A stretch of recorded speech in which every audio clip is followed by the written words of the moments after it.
Here are 3 clever points you can use in any Macbeth essay. You're going to need to watch this video if you study Macbeth.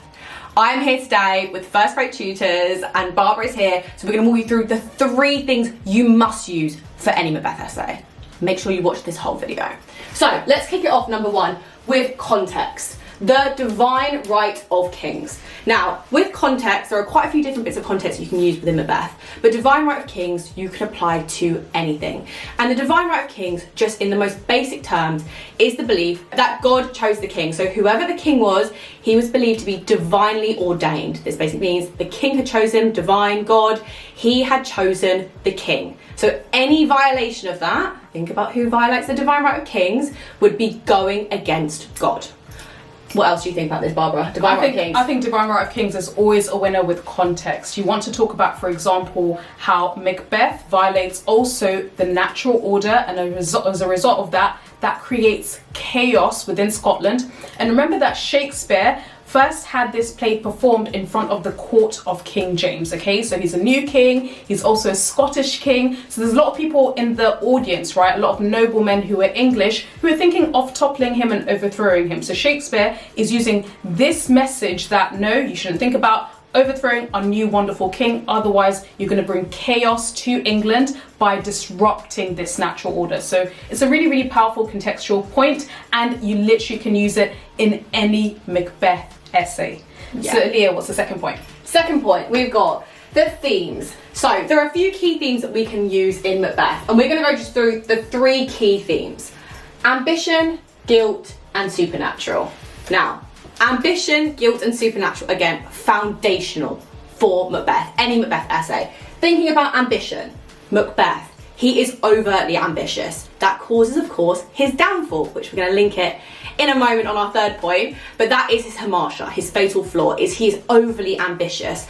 And again, Lady Macbeth, what do we see of her? This over-ambition, her want to rid herself of her femininity. She's ambitious to be a tyrannical and oppressive leader. That's what tyrannical means. Tyranny, tyrannical, a cruel and oppressive leader. So she is striving to do that because she's overly ambitious. So we can see, again, link into the divine right of kings. Because Macbeth was overly ambitious, what did he do? He violated natural order, and he, as a consequence, was punished for that eternally. So that is a really, really key one for ambition. And then we've got guilt here. Again, guilt, ambition, they're very inextricably linked. Inextricably means like closely linked. We can see that, of course, Macbeth's guilt, this engulfing, consuming guilt, is as a result, direct consequence of him being overly ambitious. And if we're going to link it back, it is as a consequence of him violating the divine right of kings. He is not going to get away with violating God and violating the natural order, and that is what causes this consuming guilt. So what else do you think about this, the guilt and supernatural, Barbara? So supernatural, of course, is the 3rd main theme. I think ambition, guilt, and supernatural are really powerful themes that are really flexible, whether if you asked a question on any of the main characters, whether you even asked a question, say for example on ambition, you can still link in how, for example, Macbeth's ambition was triggered by trusting the supernatural witches. Okay, now one thing that's also really interesting about the ambition point is, remember that Shakespeare is using this theme to illustrate not only how terrible ambition is, but when you think about the other character who's supposed to be the Jacobean ideal man, Macduff, his lack of ambition is what restores the natural order. Okay, so also, whilst not only are you talking about how destructive ambition can be, but equally make sure you make the counterpoint that Shakespeare uses key characters like Macduff, Banquo to illustrate how the ideal Jacobean belief in staying and accepting your position in society is actually what everyone should kind of aspire to.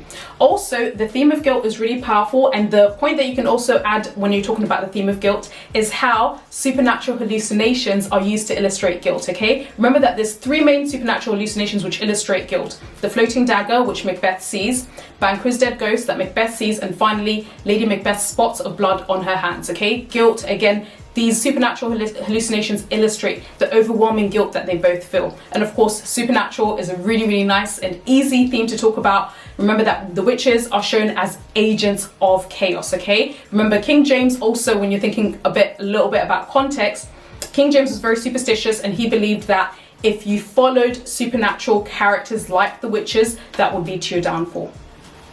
Absolutely, absolutely. And the 3rd one is analysis words. Now, these again, are incredible for Macbeth. Macbeth is such a good play to analyse because there are so many critical words that you can include that you might not be able to include in other texts. So the first one we're going to look at is tragic hero. So tragic hero, what does this mean? Tragic hero is when basically somebody starts off really noble, as Macbeth does, of course. He's valiant and noble Macbeth, and then has a tragic downfall, which we see, of course, because he is engulfed by this guilt. He becomes a shell of his former self. And a nice phrase I like to say is a carcass of insanity.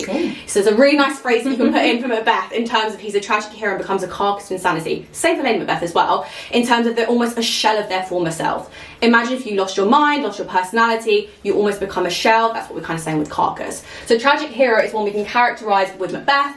You can also invert it for Lady Macbeth and talk about her being a tragic heroine. They have this noble stance at the beginning and they have this fall from grace. They fall down, they become engulfed by guilt, and of course, carcasses of insanity. Then we've also got hubris. Now, hubris, a great word to use for Macbeth. It basically means excessive pride. So he's got too much pride, and again, this can link to his ambition because he's really focused on him hiring his status, becoming omnipotent, which means all powerful. He wants to have this omnipotence because, of course, who's at the top? It is the king. So they have the most power under God within this time. Imagine it is almost like a hierarchy. God is right at the top, the king would just be below it in terms of like a big triangle. So that is what Macbeth is aspiring. His hubris, excessive pride, not only leads him to be overly ambitious, but directly leads him to be deceived by the witches. If we see in Act 4, when he comes to the witches, he's like, tell me, and he uses lots of imperative phrases because he now believes he can supersede those supernatural powers. He has believed that because he's listened to them, now he's more powerful than them. So that excessive pride, that hubris, again, is what leads to his downfall in Act 5, when the trees start coming and Barnum Woods is moving, just as the witches had told him, but his hubris has obstructed him from seeing that.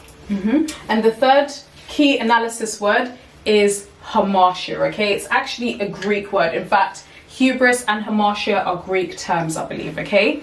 Now, hamartia is a really powerful analytical word, which simply means a fatal flaw. Macbeth's own fatal flaw is his ambition, which leads him to firstly become a very corrupted character. So of course, when you're writing about Macbeth as a character, you want to mention how his hamartia, which is his ambition, develops, and then he becomes a fallen hero. Of course, when you're also thinking about hamartia, you could think about other characters, right? You could argue, for example, Banquo's hamartia is that he's too trusting. So he trusts Macbeth far too much, when actually, in contrast to him, you've got Macduff, who's very mistrusting. So therefore, because he doesn't trust others, he ultimately is able to see Macbeth for who he really is, okay? So those are really, really powerful analytical words, once more, that you can use in any Macbeth essay. So guys, thank you so much for watching this. I'm super excited to be on Light Up Pub's YouTube channel, making my first appearance. Yeah, and also make sure we go onto First Rate Tutors and check out our video that we've also done on creative writing and the mistakes to avoid with creative writing, how to get those top marks in creative writing. That is all on the First Rate Tutors channel, so do not miss it, whatever you do. See you in the next video, guys. Bye.